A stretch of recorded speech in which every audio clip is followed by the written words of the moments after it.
বলা হয়ে থাকে এশিয়া মহাদেশের রাজা হচ্ছে রাশিয়া। এই দেশটি শুধু আয়তনের দিক থেকে নয় বরং সামরিক শক্তির দিক থেকেও সবার ঊর্ধ্বে। এশিয়া মহাদেশের মধ্যে রয়েছে 52টি দেশ।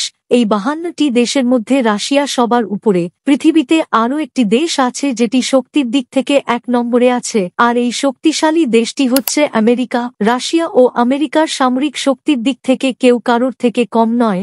তো বন্ধুরা, আজকের ভিডিওতে আমরা জানব রাশিয়া ও আমেরিকা এই দুইটি দেশে যদি যুদ্ধ লেগে যায় তাহলে কে জিতবে। এই দুইটি দেশের যুদ্ধ লাগা অর্থাৎ বাঘ আর সিংহের লড়াই করা। তো চলুন দেখে আসি বাঘ আর সিংহের লড়াই। আমরা প্রথমত জেনে নেই আমেরিকার সামরিক শক্তির উৎসগুলো। প্রতি বছর আমেরিকা 750 বিলিয়ন মার্কিন ডলার ব্যয় করে থাকে তাদের সামরিক বাহিনীর পেছনে।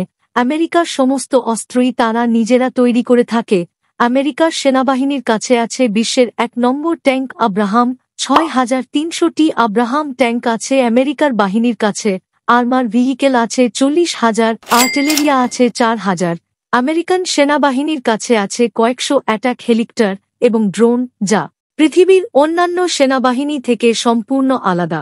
আমেরিকার বিমান বাহিনীর কাছে আছে 13,000 যুদ্ধ বিমান, যা বাকি পৃথিবীর সমস্ত দেশগুলোর বিমান বাহিনী এক করলেও আমেরিকার সমান হবে না।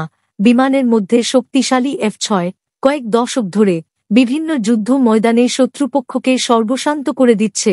এর সাথে বোমা নিক্ষেপ করার জন্য পৃথিবীর সবচেয়ে দামি বিমান B-2 কুয়েট। এবার দেখে নেওয়া যাক আমেরিকার নৌবাহিনী।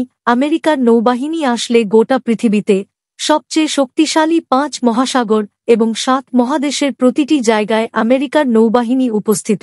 এদের কাছে রয়েছে 11টি এয়ারক্রাফট ক্যারিয়ার, বিশ্বে আর কোন দেশের কাছে নেই। আরও আছে 9টি হেলিকপ্টার ক্যারিয়ার। পৃথিবীতে মাত্র 2টি দেশের কাছে ক্রুজ যুদ্ধজাহাজ আছে। আমেরিকার কাছে আছে 22টি ক্রুজ যুদ্ধজাহাজ। ডেস্ট্রয়ার জাহাজ আছে 69টি। পৃথিবীর কারো কাছে এত পরিমাণ ক্রুজ জাহাজ ও ডেস্ট্রয়ার নেই। আমেরিকার কাছে 60টি সাবমেরিন আছে, যার মধ্যে 52টি অ্যাটাক সাবমেরিন, 14টি ব্যালিস্টিক মিসাইল বাই সাবমেরিন এবং 4টি স্পাইস সাবমেরিন। সব মিলিয়ে আমেরিকা অনেক শক্তিশালী একটা দেশ। এবার আসা যাক পৃথিবীর মধ্যে সবচেয়ে শক্তিশালী অস্ত্র পারমাণবিক বোমার দিকে, যার সামনে কোন অস্ত্রই কাজে আসে না। বাংলাদেশে যদি বড় আকারের পারমাণবিক বোমা ফেলা হয় তাহলে বাংলাদেশের নাম নিশানা কিছুই থাকবে না। এক নিমেষের মধ্যে সবকিছু ছাই হয়ে যাবে। এরকম সমস্ত ভয়ঙ্কর শক্তিশালী পারমাণবিক বোমা আছে আমেরিকার কাছে, আর ওটাও 6,000 এরও বেশি। এই পারমাণবিক বোমা দিয়ে কত শতবার যে পৃথিবীকে ধ্বংস করা যাবে তার কোন হিসাব নেই। তো বন্ধুরা, আজ এ পর্যন্তই। পরের ভিডিওতে আমরা জানব রাশিয়া সম্বন্ধে। ততক্ষণ পর্যন্ত চ্যানেলটি সাবস্ক্রাইব করে রাখুন।